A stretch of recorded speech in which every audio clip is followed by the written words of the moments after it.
네, 안녕하세요. 옹긴가 드림의 최성홍입니다. 시스템 헬멧이어서 지금 올라간 걸 하고, 벌써 오토바이 사고 3000km 정도 달렸네요. 2988km. 요거 이제 가면 3000km 오늘 딱 되겠네요. 잠깐 아침에 일어나서 저거 VR을 뭐라고 하지? 이거 밸브 간격을 좀 조정해 줘야 되나? 아침이라고는 해도 예전보다 시동이 좀 더 잘 꺼지는 느낌이 있네요. 요새 네, 조금 가열시키고 가도록 하겠습니다. 오늘도 마찬가지로 지금 아침에 일어나서, 오늘은 아침에 좀 너무 요새 일이 바빠서 원래 하던 수유 윤도캐를 캔슬하고, 수유 윤도캐는 뭐냐면 제가 여러 외국어로 텍스트를 다른 분들과 함께 읽는 모임입니다. 가보도록 하겠습니다. 그거를 이제 오늘은 이렇게 해서 갈까? 그거를 캔슬하고, 저거 뭐냐,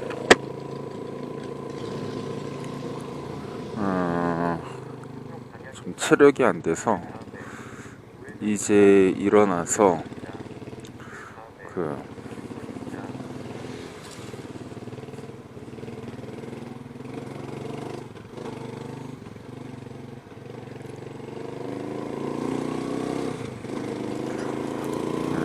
차가 잘 비켜주네요. 여기서 유턴을 해야 되는데 천천히 가죠 뭐. 여간 그 수유 연독회 여러 외국어로 문학 텍스트를 읽는 모임입니다. 가족이 다 같이 저글링을 끼고 대단하다. 멕시코는 좀 이 빈부격차가 심해서 저렇게 차 멈추면 그 사이사이에 묘기 부리시는 분들이 많거든요. 정말 대단합니다. 저거를 익숙해지기 위해서 몇 달의 시간을 보냈을까. 근데 아쉬운 게, 저 시간을 보낼 때 좀 돈이 되는 다른 일을 좀 더 찾을 수 있다라는 것 자체가 사실은 남들과 다른 경험을 축적할 수 있는 은혜나 혹은 알미 있었다라는 거겠죠. 그런데 그래서 오토바이여서 저는 이게 지금 끄고 돈을 주기도 좀 힘들어서 아쉽습니다. 여간 뭐 각설하고 그 윤덕회, 어제 또 녹음한 걸 스스로 들어보니까 아무래도 전 여기에서 좌회전을 해서 가야 됩니다. 녹음한 걸 들어보니까 아무래도 저게 문제더라고요. 이 빨리 운전하면서 일어나자마자 집중해서 이야기를 하니까 숨소리가 너무 거칠게 들어가는데, 제가 숨소리를 좀 조심을 해보도록은 하려고 해봅니다. 요새 살이 쪄서 그런가? 근데 마이크가 너무 잘 작동을 해서 그런 것 같기도 하고요. 살이 쪄서겠죠. 살도 빼야 되는데. 그러니까 오늘은 학교 이제 천천히 가면서 한번 말해볼 주제가,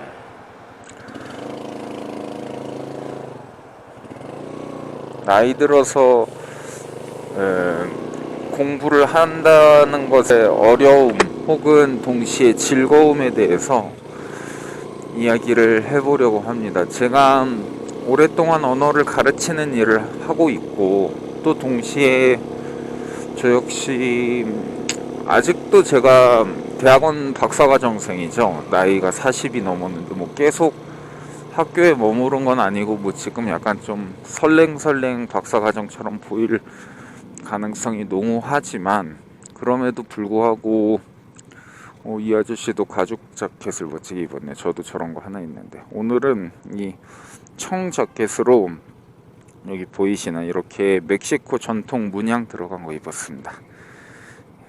기쁜 옷을 매일마다 다른 거 입을 수 있는 것도 되게 즐거운 일인 것 같습니다. 여간 뭐 그건 또 잡설이고, 뭐 항상 잡설밖에 안 하지만요, 어떻게 하면은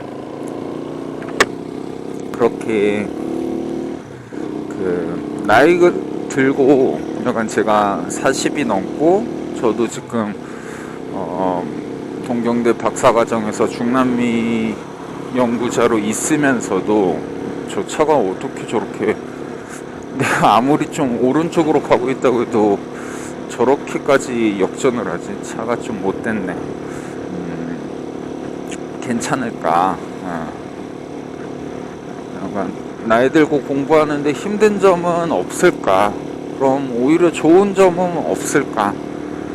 이런 것들에 대해서 이야기를 해보도록 하겠습니다. 우선은 모든 공부를 말하는 것도 범위가 넓고 그 나이 들었다의 기준이 제가 이제 외국어를 가르치다 보니까 뭐 어릴 때 이제 공부하는 게 좋냐, 성인이 돼서 외국어를 배워도 한계가 없냐, 뭐 이 주제로도 뭐 여러 말씀을 드릴 수 있겠지만 그건 좀 다음에 하도록 하고, 오늘은 나이 들어서 그러니까 한 30, 40, 뭐 30도 다 같이 이제 나이 들어 먹고 가는 거 아니겠습니까? 여가 30이 됐든 40이 됐든 50이 됐든 60이 됐든 공부를 하는 삶이라는 건 뭘까? 그리고 공부를 해야 될 의미는 뭐고, 힘들지 않을까? 무리가 있지 않을까? 공부해도 결국 못하지 않을까? 이런 고민들을 하시는 분들이 있을 수 있습니다. 어제도 안 그래도 그냥 좀 너무 몸이 피곤해서 약간 매운 걸 좀 먹으면 좋겠다라고 해서 예전에 한번 갔던 한 식당에 갔거든요. 근데 그 식당 사장님이 바뀐다라는 걸 알고 있었어요. 그래서 바뀌어서 인사를 드리고 밥을 먹었는데, 나이 이제 예순이 되신 분인데 되게 멋지십니다. 이제 사는 스토리도 멋지고, 원래 대사관 요리사로 여러 나라 경력을 쌓으시다가 지금 멕시코에 좋은 분을 만나서 결혼해서 여기에 이제 정착을 하려고 식당을 여셨는데, 다른 것보다 멕시코에 그전에도 살고 그랬지만 제일 멕시코 생활에서 힘든 게 다름 아닌 언어라고 하더라고요. 아무래도 언어가 너무 2차 갈 때 가야지.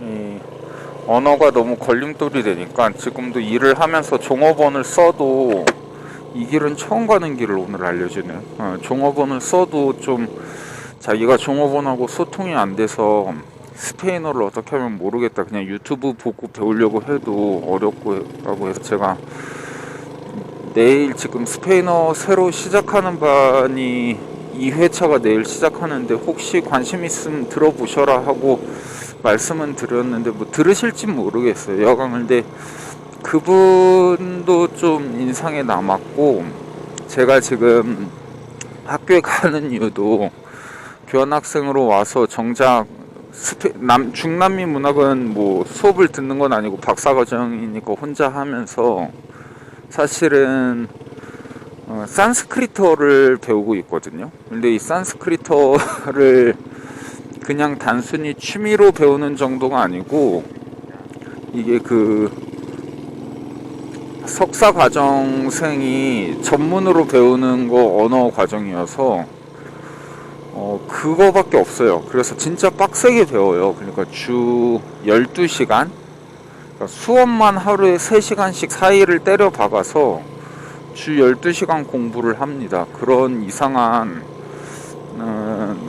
멕시코에서 제일 유명한, 멕시코만이 아니고 중남미에서 산스크리트어로 제일 뛰어난 교수로 알고 있는데, 여가 그분이 하는 데서 지금 산스크리트어를 이제 학습을 한다라는 거죠. 근데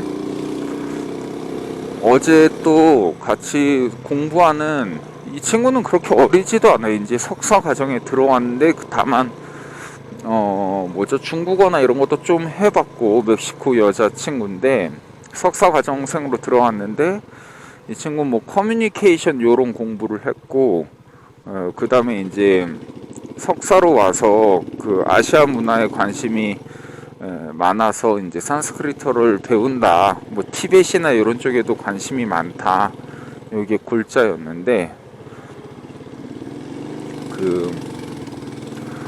맨날 너무 힘들어 하더라고요. 자기 이제 그러니까 갑자기 산스크리트어 문법을 배우면 인도 유럽어를 많이 공부하신 분들은 알 수도 있겠지만 갑자기 막 중동태가 뭐니 뭐 그러니까 중동태는 능동태와 수동태가 있기도 전에 중요한 개념인데 그게 영어만 공부했던 분들은 절대 알 수도 없고 이해도 하기 힘든 개념이거든요. 중동태가 뭐니 뭐 갑자기 격이 뭐니 그러니까 스페인어에도 더 이상 존재하지 않는 문법 개념들을 마구 말하는데 약간 미안한 게 그 교수도 이건 좀 교수가 너무 잘 가르치고 재밌는 사람인데 이게 교수는 이미 신성급인 거예요. 그러니까 저는 이제 항상 초보를 뭐 교수도 초보를 많이 가르치지만 아마도 그 교육 방식이 좀 다른 거겠죠. 그런데 그 교수는 이미 그런 용어들을 당연하다는 듯이 너무 마구마구 던지는데 근데 또 미안한 게 이게 주변 사람들이 다 모르면 상관이 없는데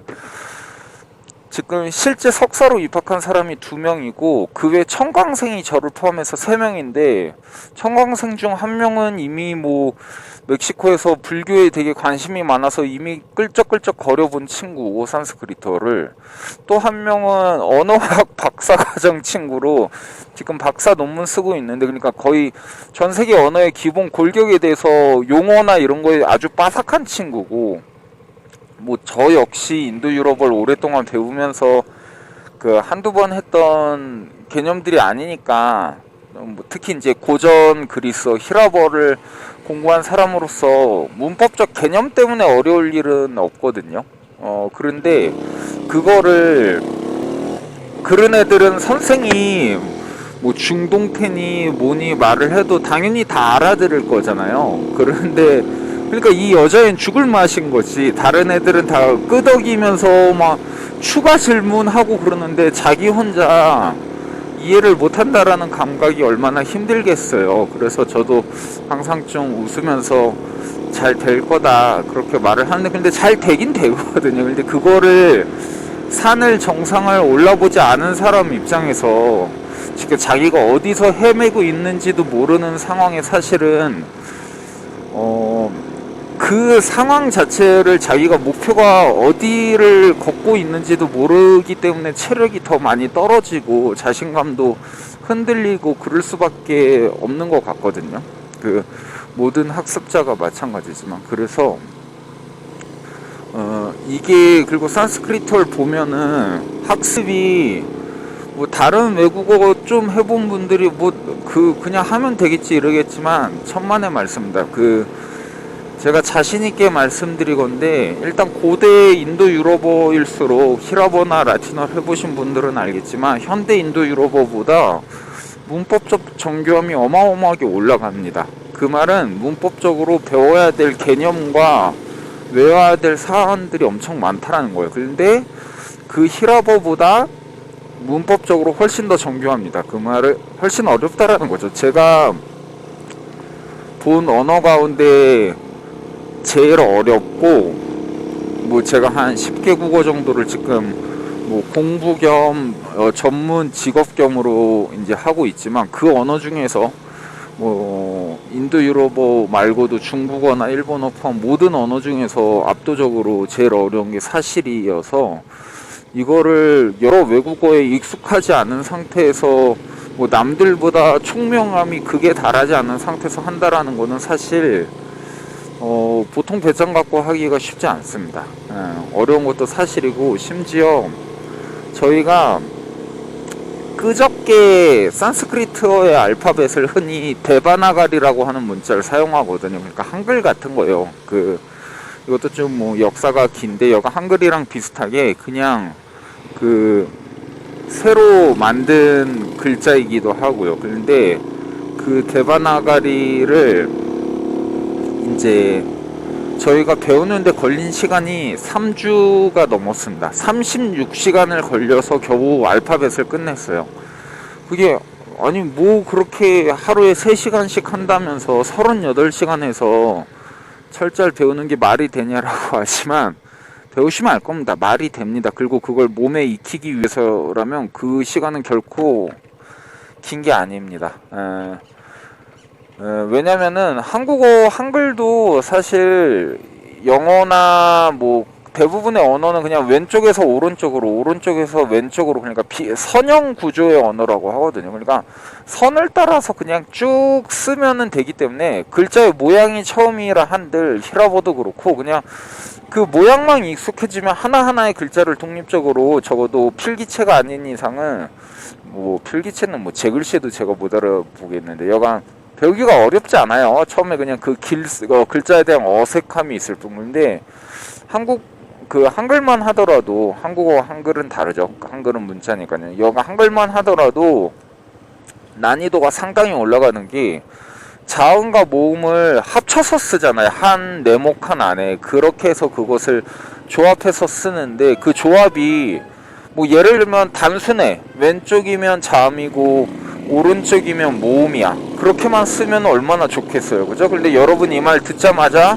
아니지롱 우리는 모음을 아 같은 경우는 오른쪽에 쓰지만 우 같은 경우는 아래에도 쓰지롱 원이라고 할 때는 아래랑 오른쪽에 다 쓰지롱 뭐 요런 거 갖고 장난칠 수 있죠. 그리고 그것만이 아니겠죠. 또 자음 같은 경우도 그 하나만 쓰는 게 아니지롱 우리는 밑에다도 붙여줄 수 있지롱 받침이라고 해서 그러면서 끝없이 끝이 있죠. 사실은 그 변주를 자랑하는데 외국인 입장에서 처음 배울 땐 미칠 지경인 거죠. 그것만 하더라도 뭐 나름 과학적이라고 받침이 뭐 그런 설명을 해도 여간 힘들어요. 그런데 산스크리트어는요 하나 더 해요. 예를 들면 한국어는 그나마 모음을 자음 왼쪽에다 쓰지는 않잖아요. 그건 좀 너무했다잖아. 왜냐면 자음이 먼저 발음되고 그 다음에 이제 모음이 나오기 때문에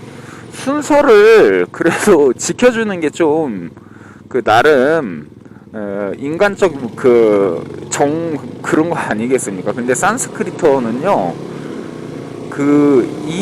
예를 들면 비빔밥 할 때 비라고 할 때도 일단 긴 모음과 장모음을 정확히 단모음을 정확히 나눕니다. 그래서 비일 때랑 비일 때랑 글자가 비슷하긴 하지만 다른 게 일단은 그럴 경우는 글자를 비일 경우는요 그 이를 비읍의 오른쪽에다 적어요. 근데 비라고 할 경우는 그 짧은 이가 될 경우는 그 이를 왼쪽에다 적어버립니다. 모음을. 그러니까 그것만 해도 미쳐버릴 텐데 자음 같은 경우도요. 우리는 뭐 닭을 먹자라고 하면 닭, 뭐 흙, 뭐 이딴 식으로 발음을 어찌하든 상관없는데 닭을 먹자 하면은 적어도 리을 기억을 아래에다 붙이긴 해도 두 개를 그냥 붙여서 쓸 뿐이잖아요. 근데 산스크리트어는 자음 두 개가 연달아 오면 그 두 개가 결합해서 합체 3단 변신처럼 해서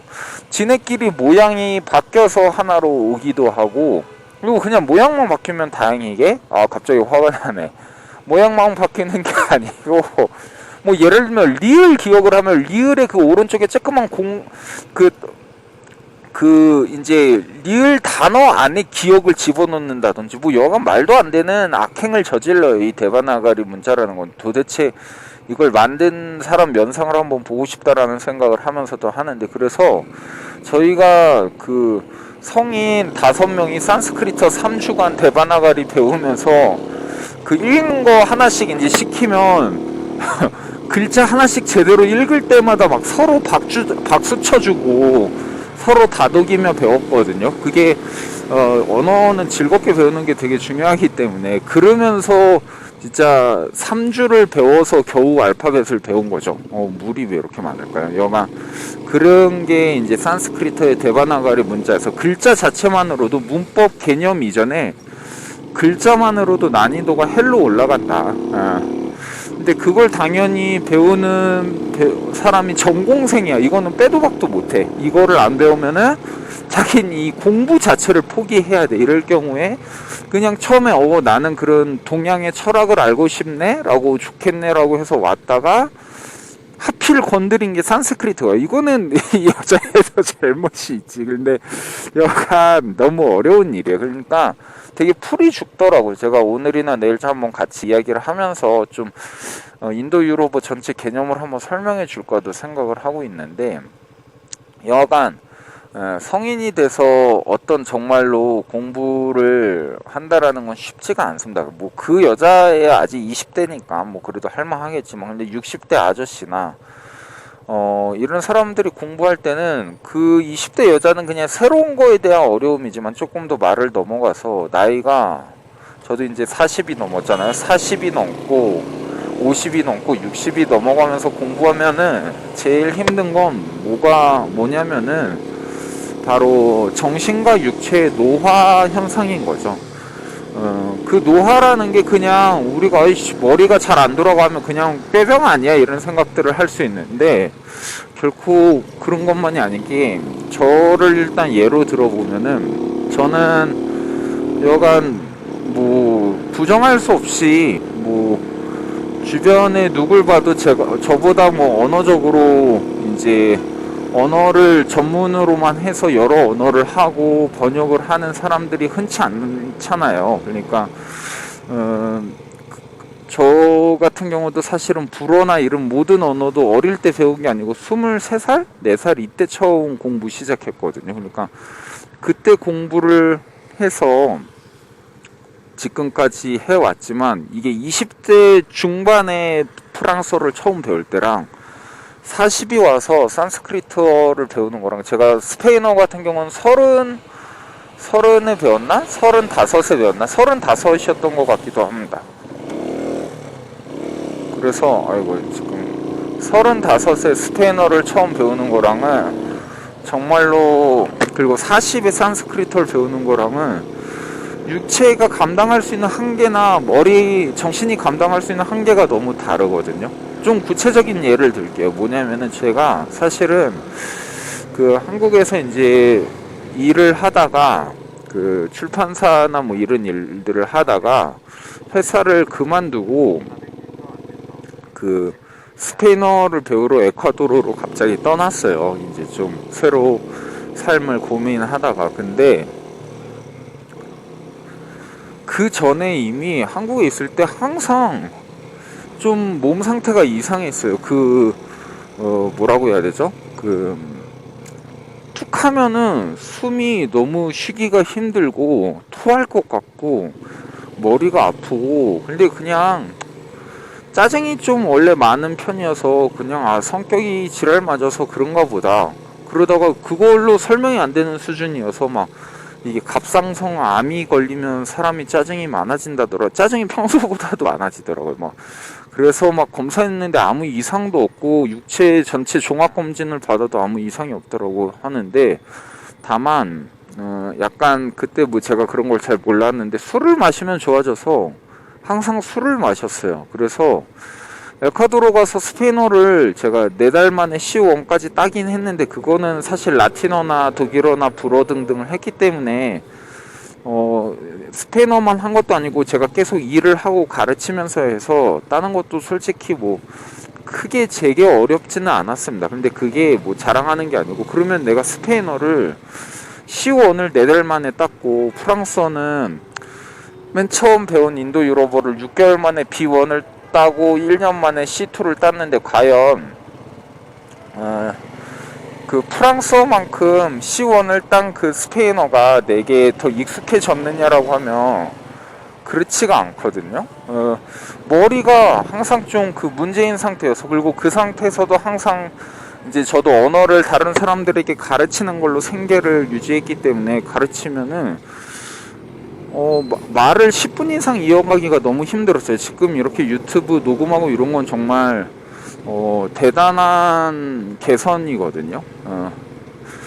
그래서 매일마다 그 가르칠 때 와인 한 병씩 마시면서 가르쳤던 거죠. 그걸 갖고 저도 그냥 뭐 수업을 워낙 좀 자유롭게 하는 편이라 수업을 듣는 분들도 다행히 대부분 이해를 해줬고, 그리고 그때 막 좀 몸 상태도 안 좋아서 막 누워서 수업하고 막 그랬는데도 대부분 그런 불량 선생인데도 잘 들어줘서 제가 먹고 살았던 거 아니겠습니까? 여가 한 1년 넘게 매일마다 와인을 한 병씩 마시면서, 제가 뭐 술은 원래 셌기 때문에 뭐 알코올 중독이나 그런 것보다 정말로 술이 없으면 너무 힘들더라고요. 그게 알코올 중독인 거는데, 나중에 일본 가서 다시 일본어를 배우고, 일본어 배우는 건 크게 한국인한테 어렵지 않으니까 배우고 나서 대학원에 다시 오랜만에 들어갔는데, 대학원에서 수업을 듣는데 또 토할 것 같고 머리가 아프고 그런데, 대학원 수업을 남의 수업 들으면서 제가 막 술 마시고 이럴 수는 없잖아요. 그러니까 당연히 이제 고민을 하다가 이제 제 수업을 듣던 정신과 의사분이 제가 이런 얘기를 하니까 아무리 봐도 공황장애 같다고, 그래서 한번 공황장애 약을 드셔보셔라고 하니까 웬걸 그걸 마시니까 몇 년간 고민했던 저의 이 문제가 싹 개선이 되는 거예요. 그래서 현대의학을 무시할 게 아니구나.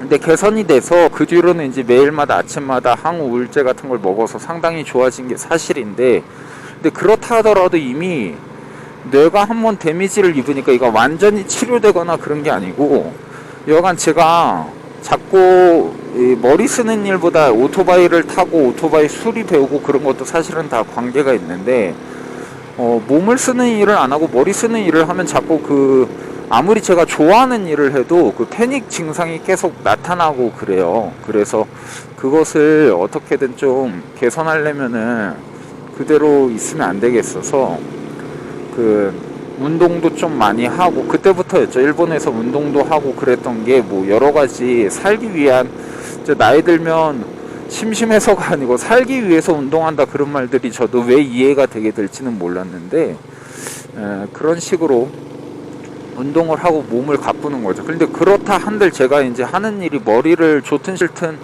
쓰는 일이거든요. 번역을 하고 언어를 가르치고 또 심지어 학교에서 연구를 하고 그러니까 머리에 데미지가 많은데, 예전에는 뭐 하루에 10시간이든 공부를 할 수 있으면, 제가 오늘도 머리가 안 좋은 이유가 갑자기 좀 끝내야 될 일이 있어서 너무 무리를 하루에 한 5시간만 해도 머리가 너무 힘들어요. 그래서 따로 더 안정제를 먹어줘야 되고 뭐 좀 그런 것들이 있습니다. 근데 뭐 사람이 그렇다고 하루에 항상 3시간만 일하고 살 수는 없잖아요. 뭐 아주 여유가 있지 않는 이상. 그러니까 저도 어쩔 수 없이 일을 하다 보면 안정제를 더 먹고 약으로 버티면서 일을 하게 되는 거죠. 그런데 그렇게 해도 일의 효율이, 머리가 그러니까 저런 거예요. 막 286 꼬물 컴퓨터에 갑자기 너무 많은 정보 입력하면은 컴퓨터가 막 뻑뻑거리면서 안 돌아가잖아요. 그런 걸 진짜로 몸으로 느끼거든요. 이 공황장애와 함께 노화 증상으로. 그래서 공부를 하고 싶어도 그렇게 막 20대나 이럴 때, 저는 뭐 원래도 밤새서 공부하는 사람은 아니었지만 누구는 막 며칠 밤을 새도 끄떡이 없다 그러는데, 저는 하루에 3시간 이상 공부하면 사실 힘들거든요. 그러니까 3시간 이상 머리를 쓰면 이미 육체에 부담이 와요. 그 상태에서 공부를 한다라는 거는 단순히 내 의지가 아니고 내 몸의 상태를 봐가면서, 뭐 저와 증상이 다르다 한들 노화라는 건 누구나 기존에 있던 기능이 퇴화하는 거기 때문에, 육체적 정신적 기능이 자기의 몸을 관찰하면서 하루 기분 좋다고 10시간 공부하고 그런 게 아니고 잘 몸과 이야기를 나누면서 공부를 해야 된다라는 거죠. 근데 그런 식으로 지금 하고 있는데, 문제는 산스크리트어를 하루에 3시간씩 공부를 시키네. 그것도 똑같은 일을 해도 이미 알고 있는 공부를 3시간 하는 것과 완전 새로운 정보를 3시간 공부하는 것도 또 완전 다르거든요. 훨씬 더 힘듭니다. 새로운 것들이 익숙하지 않은 길도, 익숙한 길을 운전하는 거랑 다르게 익숙하지 않은, 지금 이렇게 말하면서 갈 수 있는 것도 학교를 제가 이제 여러 번 왔잖아요. 그런 건 상관이 없는데, 익숙하지 않은 길 처음 가거나, 아무리 즐겁죠. 여행을 가도 제가 여행을 마냥 좋아할 수가 없는 게, 여행을 가도 공황장애 증상이 올라옵니다. 왜냐면 새로 보는 정보들에 몸이 좀 받쳐주질 못하는 거예요. 여간 그런 상황에서 공부를 하는 게 쉽지가 않다라는 거죠. 그렇기 때문에 말을 좀 끊어서 있다가 저기 딴 데 갈 때 더 이어서 해야겠네요. 그 생각보다 이야기가 잡담을 하다 보니까 제가 학교에 거의 다 왔고 이어서 할 수가 없는데 어차피 이따 환전하러 가야 되니까 그때 또 이어서 해보도록 하겠습니다. 여하간 그런 상황에서 결국 제가 하루에 번역만 3시간을 해도 이미 에너지가 다 소진되는데, 번역 플러스 가르치는 걸 제가 하루에 최소 2시간 정도 가르치거든요. 그러면 하루에 이미 5시간을 제가 산스크리트 배우고 가르치는 걸로 이미 끝나버리는 거죠. 그러면 제가 좀 자꾸 오토바이 수리나 이런 걸 배우고 싶은 이유도 그런 겁니다. 그럼 그 외에 가르치는 걸로 최소 생계를 하고, 아니면 가르치는 걸 대신해서 몸으로 할 수 있는 일을 하고 싶다. 그래서 있는데, 근데 그거 플러스 번역까지 하면 번역은 훨씬 많은 시간과 심력이 소비되거든요. 잠깐만요. Hola, buen día. ¿Todo bien? Soy estudiante de CEL. Estudiante de CEL. Tiene. Sí, Con la tarjetita. sí, credencia. Acá, amigo. Sí, no se preocupe, ya reconocí. Sí, gracias. 저 친구가, 잘생긴 우리 수희 아저씨가 여기서 일하고 있습니다. 여가 그래서 이야기를 일단 간단히 마무리하고, 여기가 저희 학교 주차장입니다. 되게 이 차가 나보다 항상 일찍 오는데 저의 형제 차거든요. FT125. 이쁘게 스티커도 붙이고 잘 사는 친구 같습니다. 이건 저는 오늘은 좀 오랜만에 아침을 먹어보려고 합니다. 그래서 아침 먹는 걸 보여드릴 필요는 없고, 왜냐면 헬멧에 카메라가 달려 있어서 여가. 그래서 어떤 식으로 그러면 공부를 해야 되냐라고 할 때, 일단 공부를 많이 하면 안 된다, 나이 들면. 그래서 효율을 고민하게 되고, 그 효율 안에서 자기에게 주어진 한정된 시간, 저는 그래서 복습도 잘 못하거든요, 사실. 그래서 3시간 안에 내가 할 수 있는 공부만 하자, 그렇게 정해서 하고 있습니다. 그러면 그 공부가 과연 10시간 공부하는 사람보다 과연 더 공부를 못하게 될까?